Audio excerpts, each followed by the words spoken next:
I married him to save my grandmother's life. He married me to secure his inheritance. We both thought it would end in 6 months, but something happened that neither of us expected. He started looking at me differently, and I couldn't figure out if it was real or just another game. Before we dive into this story, hit that subscribe button and turn on notifications. You won't believe how this ends. Trust me, you don't want to miss what happens next. Let me take you back to the worst week of my life. I was 28 years old, working double shifts as a nurse at Brighton Memorial Hospital, and watching the only person who ever truly loved me die slowly in a bed 3 floors above where I worked.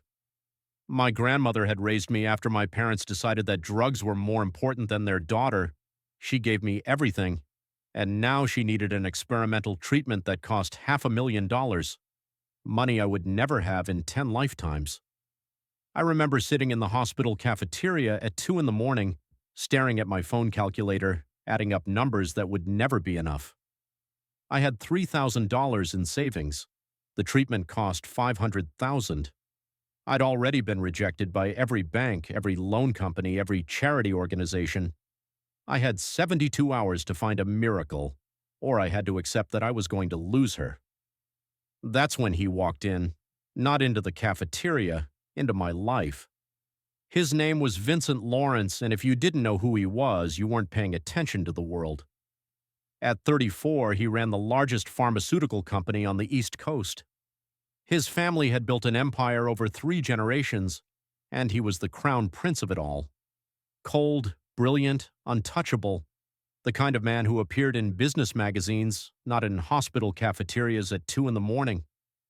But there he was, walking through our hospital during some charity event, surrounded by administrators kissing up to him, hoping for donations. I didn't even look up from my coffee. I had bigger problems than some billionaire's photo opportunity. "Excuse me." His voice cut through my thoughts. I looked up and those gray eyes were staring right at me. "You're a nurse here?" I nodded, confused. He dismissed his entire entourage with a wave of his hand and sat down across from me. Just like that. Vincent Lawrence sitting in a plastic cafeteria chair, his $1,000 suit looking ridiculous against the fluorescent lights. "I need your help," he said. And then he told me the most insane thing I'd ever heard. His father had died 6 months ago and left everything, the company, the estate, the fortune, to Vincent. But there was a condition in the will. Vincent had to be married before his 35th birthday, which was in exactly 3 weeks, or the entire company would go to his cousin, a man Vincent described as an incompetent snake who will destroy everything my family built in less than a year. He'd tried to find someone suitable from his world, he explained, but everyone wanted something real. Everyone wanted love, or at least the illusion of it. He didn't have time for illusions. He needed a transaction. "I'll pay you $500,000 up front," he said, his voice flat, businesslike. "You marry me. We stay married for 1 year until the inheritance is fully secured. Then we divorce quietly, and I'll pay you an additional $2 million. I must have looked like I'd been hit by a truck because he leaned forward and said, "I saw you with your grandmother yesterday. I saw her chart when I was touring the cancer ward. I know about the treatment she needs. I know you can't afford it. I'm offering you a solution." My hands were shaking. This man, this stranger, was offering me everything I needed, and all I had to do was lie for a year. "Why me?" I whispered. He smiled, but it didn't reach his eyes. "Because you need the money badly enough that you won't fall in love with me. You won't expect anything real. And when it's over, you'll walk away clean. No mess, no emotions, no complications." I should have heard the warning in those words. I should have recognized the red flag. But all I could think about was my grandmother's smile and the fact that I had 72 hours to save her life. "Okay," I said. "I'll do it." We got married 3 days later at City Hall. I wore a simple white dress I bought at a department store for $80. He wore a navy suit and looked like he was attending a business merger, which I guess he was. There were no flowers, no music, no guests, just a judge, 2 lawyers, and a contract thicker than a phone book that I signed without reading completely. The money hit my account while we were still at City Hall. $500,000. I transferred it immediately to the hospital. By that evening, my grandmother was being prepped for treatment. Vincent's mother found out about the wedding within hours. She showed up at the mansion where I was moving my 3 suitcases of belongings into a bedroom the size of my entire apartment. She was a tall, elegant woman who looked at me like I was dirt she'd stepped in. "I don't know what game you're playing," she said, her voice dripping with disgust, "but you will never be part of this family. You're a gold digger who trapped my son and everyone will know it." Vincent appeared in the doorway. "Mother, leave." "Vincent, this is absurd. This girl—" I said leave. His voice could have frozen fire. His mother left, but her words stayed in the air like poison. That first night, Vincent showed me to my room. It was beautiful, decorated in soft creams and golds, with a bathroom bigger than my old apartment. He stood in the doorway, maintaining a careful distance. "The rules are simple," he said. "We live separate lives here. Your room, my room. We attend public events together when necessary. We're polite to each other. In 11 months, we divorce quietly and you get your money." "Okay," I said. He nodded and turned to leave. Then he paused. "I'm glad your grandmother is getting treatment." It was the first kind thing he'd said that wasn't in front of cameras. It surprised me so much I didn't even respond before he was gone. The first month was exactly what you'd expect. We were strangers living in the same house, polite and distant. He left for work before I woke up. I worked my shifts at the hospital. Sometimes we'd pass each other in the hallway and nod. That was it. But then small things started changing. Week 2, he asked me how my day was. Just a simple question over breakfast that I'd come down for early. I almost dropped my tea. Week 3, he found me crying in the library after I'd gotten a call that my grandmother had a bad reaction to treatment. I thought I was alone. I heard his footsteps stop in the doorway and I waited for him to leave, but he didn't. He stood there for a long moment, then walked in and sat in the chair across from me. He didn't say anything. He just sat there while I cried. For 20 minutes, we sat in silence, and somehow it helped. Week 4, I came down for breakfast and found tea waiting for me instead of the coffee the staff usually set out. He was reading his newspaper, didn't even look up, but I knew. He'd noticed. He'd remembered. These tiny moments started stacking up. He began working from home more. He'd ask my opinion on things. Nothing important, just small stuff like whether the new art piece in the hallway was ugly or just modern. Once I found him in the kitchen at midnight making a sandwich, and we ended up talking for an hour about nothing and everything. I learned he had a brother who died when Vincent was 15, a car accident, that his father was cruel and demanding, never satisfied with anything Vincent accomplished, that he'd been groomed since childhood to be perfect, emotionless, untouchable. I told him about foster care, about the families who sent me back because I was too quiet or too difficult, about my grandmother who showed up on my 18th birthday and said, "I didn't know where you were, baby, but I found you now, and I'm never letting you go again." In month 3, we attended a family dinner at his mother's house. She made several comments about urban culture and diversity hires and people who don't understand our world. I smiled through it, used to worse. But Vincent didn't smile. "Mother," he said quietly, "if you speak to my wife that way again, you'll never see me again." The table went silent. His mother's face turned white, then red. But she didn't say another word to me that night.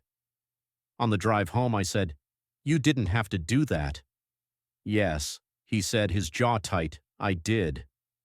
Month 4 changed everything. Vincent insisted on visiting my grandmother with me. I told him it wasn't necessary, that it wasn't part of our deal. He came anyway. I watched this billionaire CEO sit next to my grandmother's bed for 2 hours, listening to her stories about when I was little, laughing at her jokes, holding her hand when she got tired. When we left, he arranged for her to be moved to a private room with round-the-clock care. When I tried to thank him, he just said, "She's important to you. That makes her important." That night, my grandmother called me. Baby, she said, her voice weak but happy, that man loves you. I see it in how he looks at you. Grandma, it's not like that. It's complicated. Nothing about love is complicated, sweetheart. It's everything else that's complicated. Love is simple, and that man loves you simply. I hung up and cried because I realized I'd broken the only rule that mattered.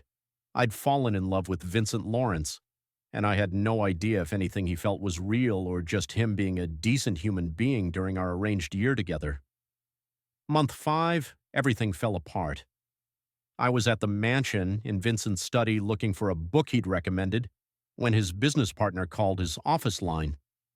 I answered without thinking. "Oh, you're still there?" the man said, laughing. "Just 5 more weeks and Vincent will have the company secured. Then you'll get your payout and disappear, right? Cleanest business transaction he ever made." He hung up before I could respond. I stood there, phone in hand, feeling like I'd been punched. Business transaction. That's all I was. That's all I'd ever been. Every kind word, every gentle gesture, every moment I thought meant something. It was just Vincent being professional, maintaining the arrangement. I'd fallen in love with a man who saw me as a contract obligation. I started pulling away, ate breakfast earlier, worked longer shifts, avoided the library where we talked. Vincent noticed. "Is everything okay?" he asked one evening. "Fine," I lied. "Just tired." His eyes searched my face, but he didn't push. That hurt too. If he cared, wouldn't he push? Then his mother showed up at the mansion with her lawyers. She'd found a copy of our contract, I never learned how, and she was furious. "I'm going to the board of directors," she threatened. "I'm going to the media. This farce ends now." She offered me $1 million to leave immediately and sign a non-disclosure agreement. "Take it or I destroy both of you." I looked at her, this woman who'd hated me from the moment we met, and I felt nothing but tired. "I'll think about it," I said. She gave me 48 hours. I started packing that night. Not for the money. I didn't care about the money anymore. But because I couldn't spend one more day in love with someone who'd never loved me back. I couldn't keep breaking my own heart. Vincent came home early and found me with my suitcases. "What are you doing?" His voice was sharp, panicked almost. "Leaving." "Why? What happened? Is it my mother? I'll handle her." I laughed, and it sounded broken even to my ears. "This was always just business to you, wasn't it? A transaction, a deal." "What are you talking about?" "You got what you needed. The company's almost secured. I got what I needed. My grandmother's treatment is paid for. We can end this now." "We have a contract." "I don't care about the contract." The words exploded out of me. I don't care about the money or the deal or any of it. He stared at me, his face unreadable. "Say something," I begged silently. "Tell me I'm wrong. Tell me it meant something." But he just stood there, silent. I picked up my suitcases and walked out. Living back in my tiny apartment felt like waking up from a dream, a painful, beautiful dream. Vincent called 17 times the first day. I didn't answer. He showed up at the hospital. I had security turn him away. Every day he left a letter at my door. I threw them away without reading them. 2 weeks after I left, my coworker burst into the break room. "Turn on the news, now."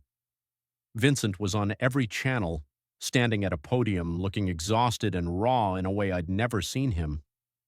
"I'm formally declining my inheritance of Lawrence Pharmaceuticals," he said, his voice steady but strained.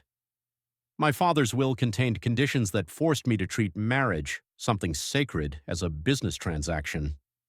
I won't build my future on that foundation. I won't accept anything gained by treating another person as a means to an end." The reporters went crazy, shouting questions. Vincent ignored them all. "I made mistakes," he continued. "I hurt someone who deserved nothing but honesty and respect. I'm not here to make excuses. I'm here to say that some things matter more than companies and inheritances, and I learned that too late." He walked away from the podium, from the company, from everything.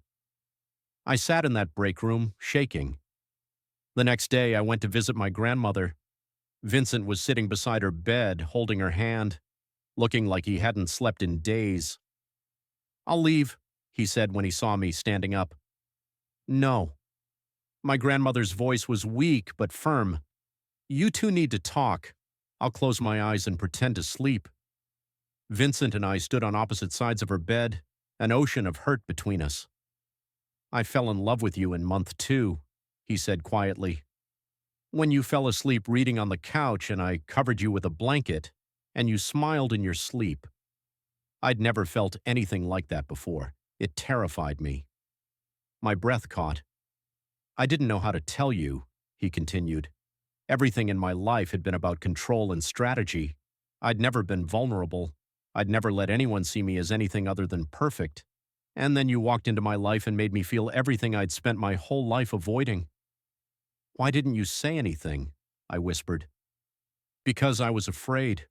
Afraid you'd think it was manipulation. Afraid you'd leave. Afraid that if I admitted it, I'd lose the only real thing I'd ever had." He pulled a worn journal from his jacket. "I wrote everything down, every moment, every feeling. I've been keeping this since week 1. He handed it to me. I opened it with trembling hands. Week 1. She looked at me like I was human, not a name or a fortune. I don't remember the last time someone did that. Week 4. She hums when she reads. I've started working in the library just to hear it. Month 2. I'm in trouble, real trouble. This wasn't supposed to happen. Month 3. I would burn the company to the ground if it meant she'd keep looking at me the way she did tonight. Page after page of his handwriting, his thoughts, his feelings, all the things he never said out loud. "I don't want the company," he said. "I don't want the money. I just want a real chance with you. No contract, no conditions, just two people choosing each other." I looked up at him, this man who'd given up everything, and I saw the truth. Not the perfect CEO, not the cold billionaire, just Vincent, scared and vulnerable and real. "I fell in love with you too," I said, and it broke my heart because I thought I was alone in it. He crossed around the bed and his hands cupped my face like I was something precious. "You were never alone in it, not for a second." We tore up the contract that night, started over, coffee shops and movies and normal dates. He met my grandmother as my boyfriend, not my contractual husband. His mother eventually apologized, though it took 6 months and my grandmother's intervention. 1 year after I walked out, we got married again, for real this time. My grandmother walked me down the aisle, healthy and strong. Our vows were messy and tear-filled and honest. 3 years later, we're still together. Vincent runs a smaller pharmaceutical company he built himself, focused on making treatments affordable. I still work as a nurse because I love it. Grandmother calls him her favorite grandson, and every single morning he still brings me tea instead of coffee. Because the small things, those were never part of any contract. Those were always real. Those were always love. If this story touched your heart, smash that like button and drop a comment telling me what you thought. Have you ever had to choose between security and real love? Let me know below. And don't forget to subscribe because I've got more stories coming that'll make you feel everything. See you in the next one.